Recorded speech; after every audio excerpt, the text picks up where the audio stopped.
wanted to ask again when you were talking about silence with, when we have a question from prayer and how to navigate that better when we find ourselves in that situation. Yeah. I think maybe part of what is helpful is if we reorient ourselves in terms of the larger paradigms in which we think we're operating.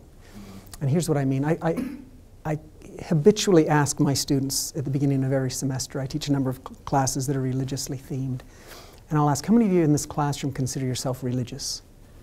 And I'll usually get maybe a hand, or maybe 2 or 3. And I'll say, how many of you consider yourself spiritual? Every hand in the room goes up, right?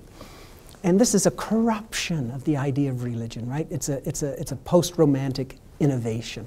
And it's a unique malady, I think, of our age that has become exaggerated in your generation, as I understand it, because it becomes this kind of self-centered substitute for religion, right? Where it's about how does religion make me feel? Is it answering my needs?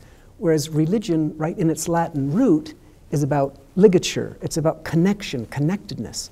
And this is especially pronounced in the Jewish tradition, right, where they understand religion as entirely and only a communal activity, a communal enterprise. And no Christian tradition emphasizes the communal to the extent that Joseph Smith does, right? That salvation itself can only take place in a communal way. That in fact, I think this is something else that we've missed, I think, in our own theology, is that Joseph Smith does not talk about requirements that get us into heaven. He talks about what it is that constitutes heaven. And what constitutes heaven are the godly relationships. Those don't qualify us. Those become the heaven. So we have to start, it seems to me, with that, right from that point of departure, that religion is about an outgoing, an outward looking. It's about right. It's about building community, building relationships. It's not about staying right in this place of isolation and waiting for God's voice to come and warm our heart. I think that can happen incidentally, but I think that that's a misguided motivation for what we would call religion.